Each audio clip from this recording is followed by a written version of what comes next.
Are the Dallas Cowboys on the verge of making a big move? All that and more this episode of the Locked On Cowboys podcast. You are Locked On Cowboys, your Locked daily Dallas Cowboys podcast. Part of the Locked On Podcast Network, your team every day. Locked on. Locked on. Cowboys. Locked on. Cowboys.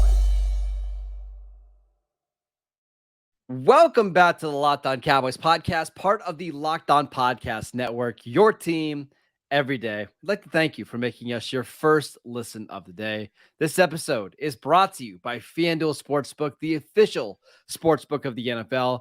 Make every moment more. Visit FanDuel.com/lockedon today to get started.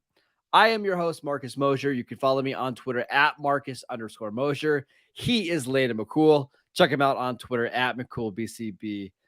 Landon, how are you doing today, sir?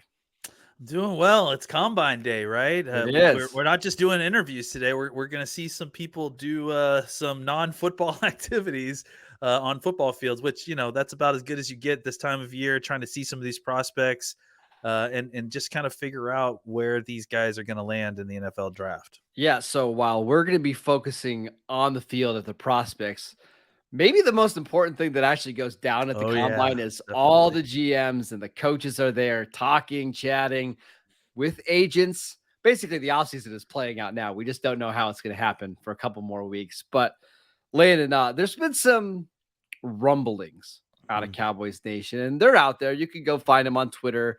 It started with maybe our guy Brian brought us on a podcast talking about potentially a big move happening. Seems like one of our favorites, Michael Gelkin, has kind of been digging a little bit, suggesting that something sniffing around a little bit, maybe. It seems like something's happening. So the idea is the Cowboys are on the verge of completing some type of big transaction in order to get another playmaker to join CeeDee Lamb and probably Tony Pollard, who's going to be back on a franchise tag.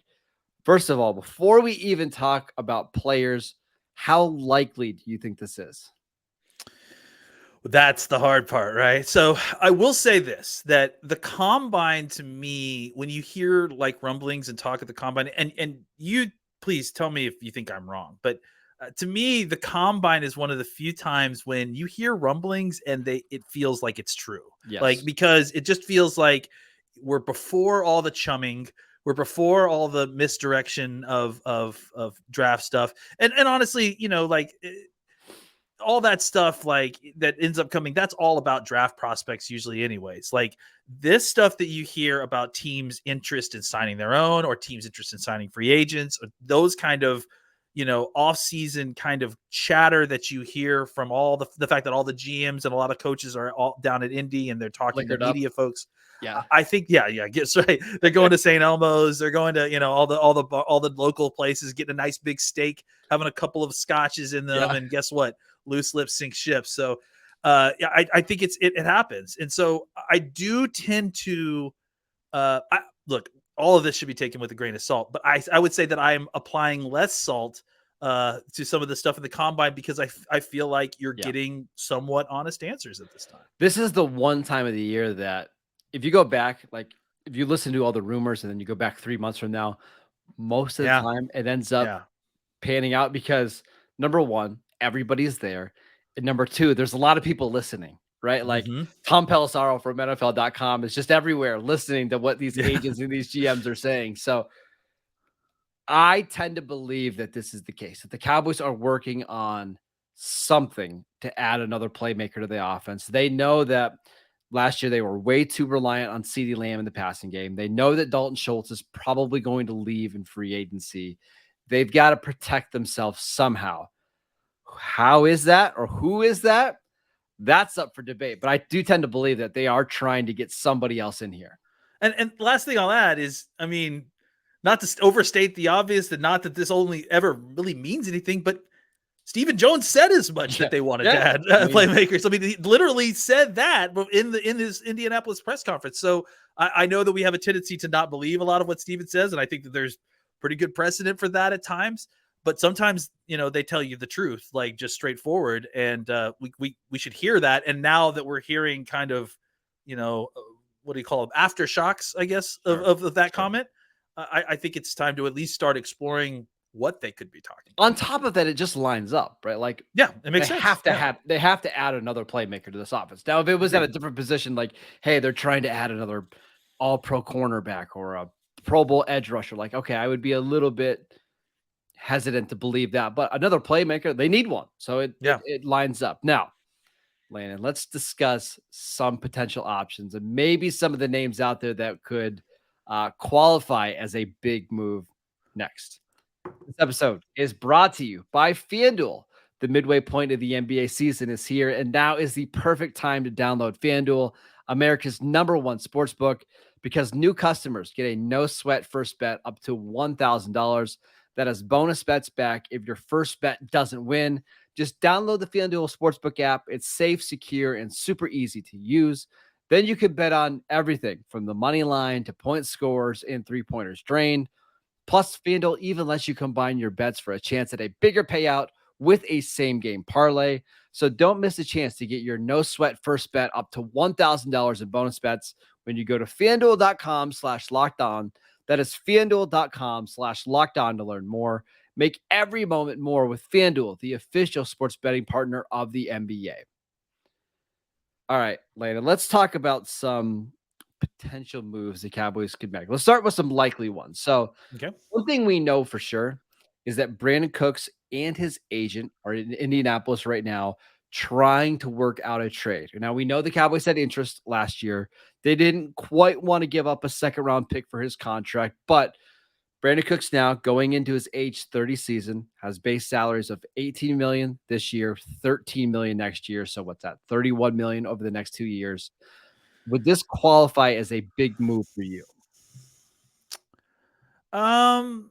Yeah, I mean, I think you probably would. If you're trading for a guy like that, has some skins on the wall. Brandon Cooks is such a unique player, man. Yeah. I mean, what a very oddly unique career he's had, right? He's this guy that has been passed around the league for first round picks for like the last 5 years because of, well, I guess he stayed a couple years in Houston now, but because of, he has a skill set that's so rare that its value continues to be valuable, but he doesn't seem to be a piece that teams also feel necessary to hold on to. Well, I think the other problem is like he's getting paid like a borderline #1 receiver, but he's not. He's really a high-end #2. So every couple of years, teams like kind of feel like, hey, we really like this player, but if we can trade him for a first, we're going to trade him for a first. And so, I feel like schematically he might have been a little bit of a better fit what they were doing kind of last year. I mean, it depends on how much more like kind of short passing they're going to be doing this year, because I don't know. I don't know how much Brandon Cooks is going to help you versus some of the other folks that we're going to talk about here. I mean, I think he can create separation with his speed, but I don't know if he's creating quick separation quite like that, Yeah. I think he would be an upgrade, and I think he would be a big move. I just don't know that I'm as excited about adding him to the roster now as I would be kind of at the end of the year last year when we were kind of trying to make a run and needed that specific piece to this offense. So let me ask you this. Do you think for Cowboy fans, this would move the needle much at all?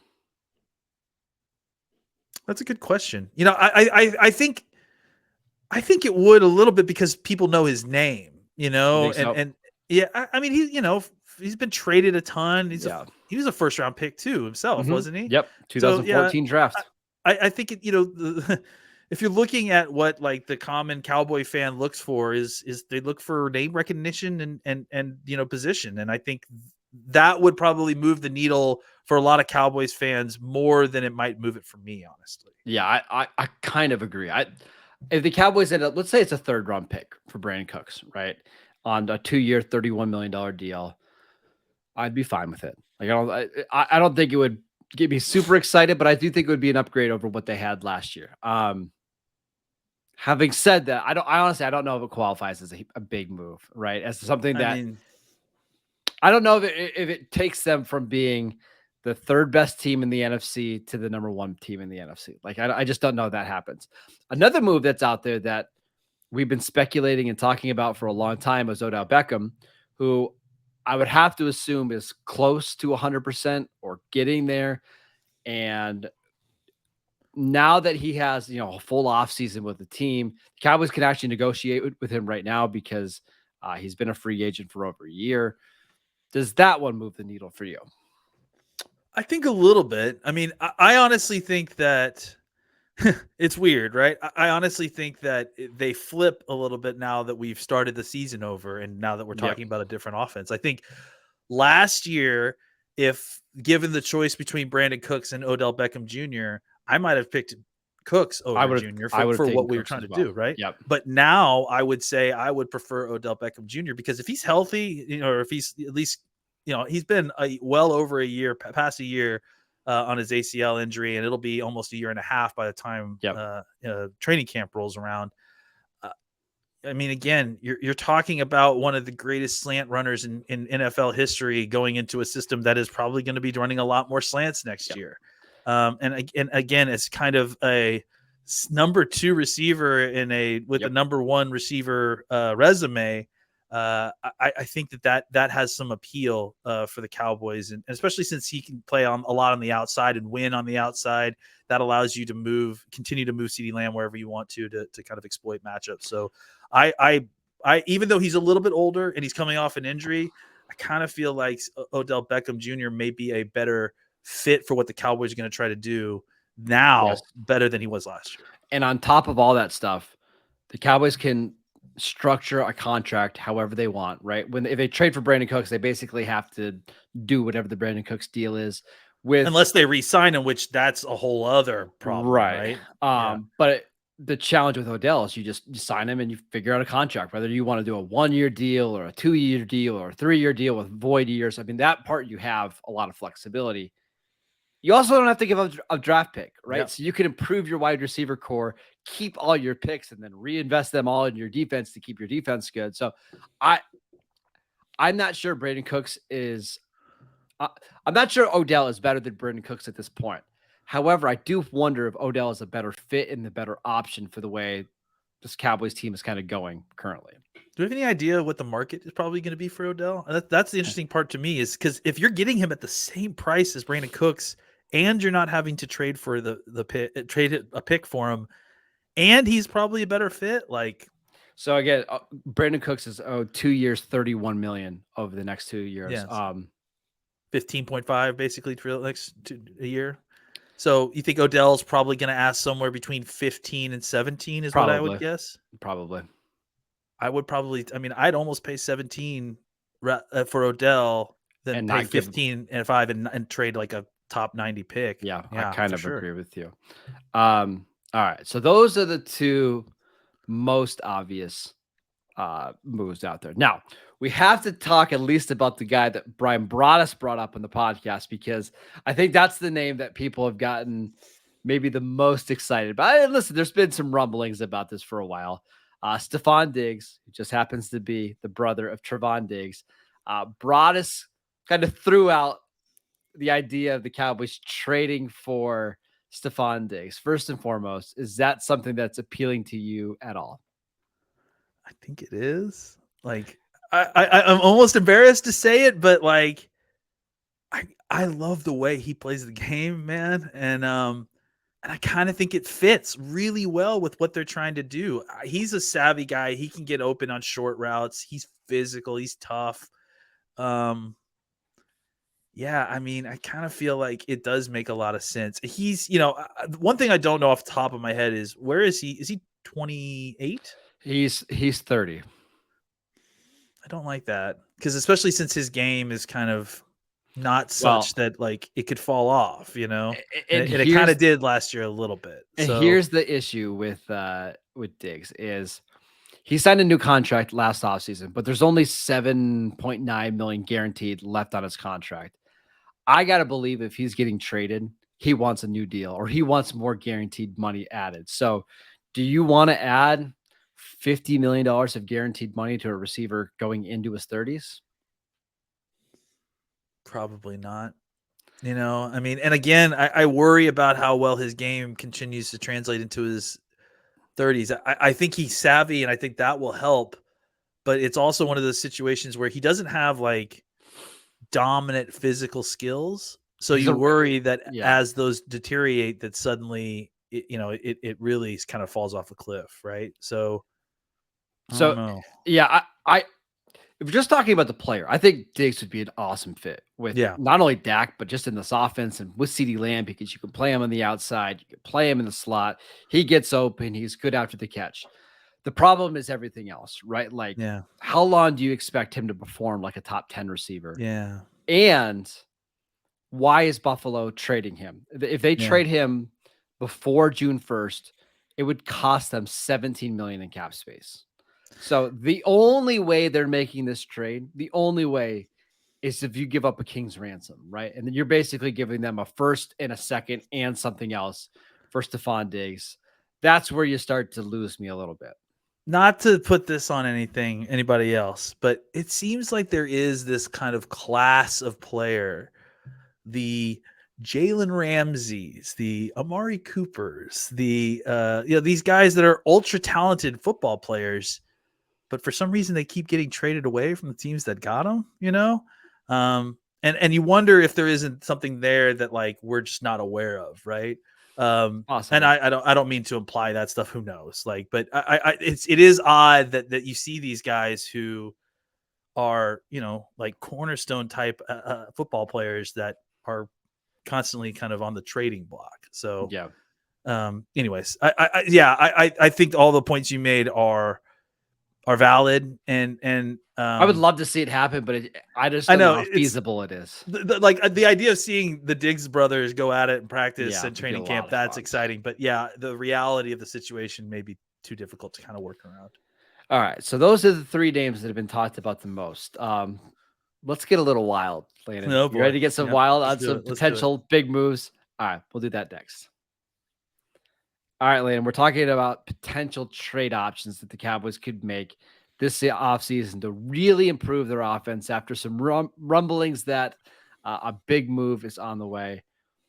What if the Cowboys want to pair?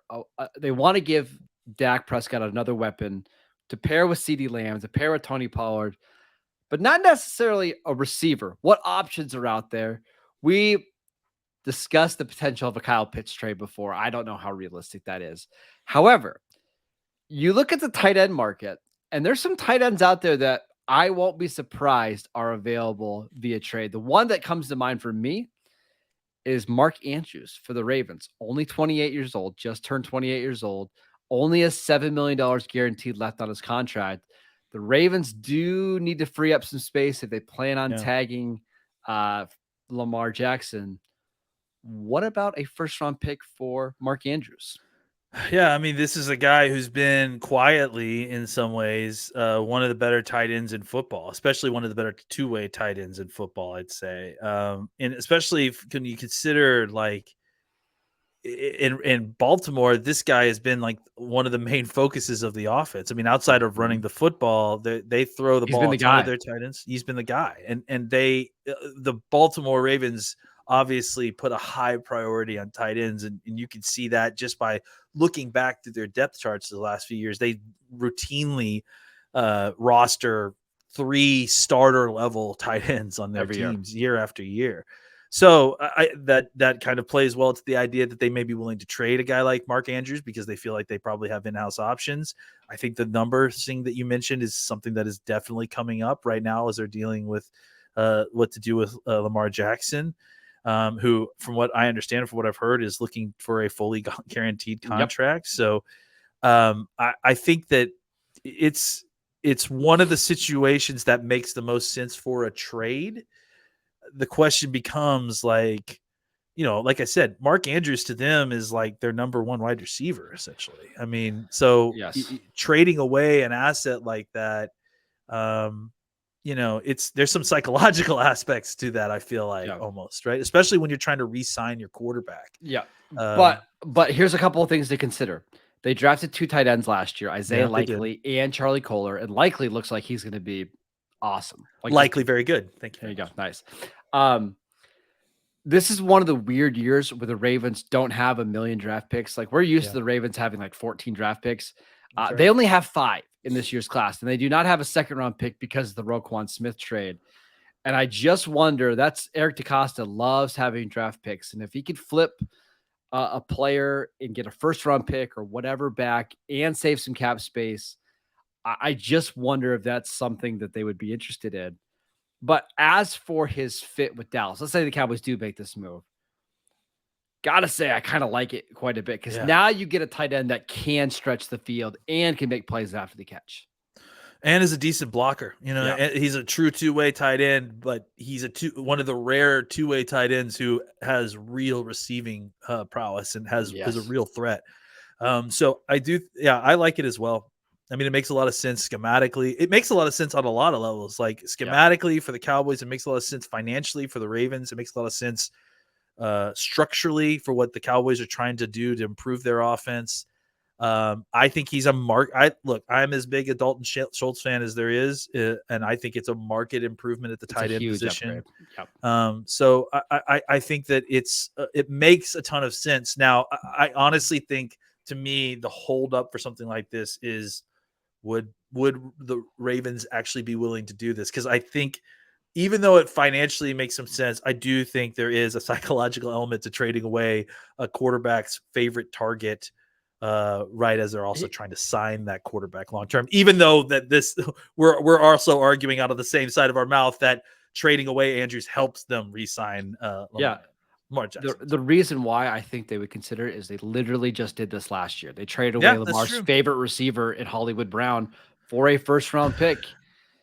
I think the Ravens don't care. Honestly, I just don't think they care about that kind of stuff. Like, we're going to do what's best for our franchise. Maybe after this morning's Twitter stuff, maybe we could get a trade for Rashad Bateman, because he doesn't seem too thrilled to be there either, to be honest. I mean, honestly, maybe like that could legitimately be an option, but I do wonder if the Cowboys are thinking outside the box a little bit, because we've gone over these names a million times at receivers. Like, there's just not a lot of options out there, right? Like, some of the guys that you would be trading for are already in their 30s with big contracts. The tight end market, there are a couple guys, including Andrews, maybe Kyle Pitts, maybe Darren Waller. Maybe that's the better way to improve the offense and add playmaker alongside CeeDee Lamb and Pollard. Yeah, I mean, I think it's instead of trying to make one big swing for a wide receiver, you make two medium to large swings at wide receiver and tight end, right? So you trade for Mark Andrews or someone, and then you go sign Odell Beckham Jr., and then suddenly now you've really improved your room, right? Because you've got all those guys, you've got a young tight end group that's improved a lot. Maybe you get a little bit of something out of Jalen Tolbert. You hope that Gallup is a year healthier and could function as a good third guy. I think that it makes a lot of sense of this being, instead of being one big swing, that they're two medium large swings that add up to a big swing in the upgrade overall of the offense. It's going to be a wild offseason. We know that the Cowboys are trying to do something to make this offense a little bit more explosive.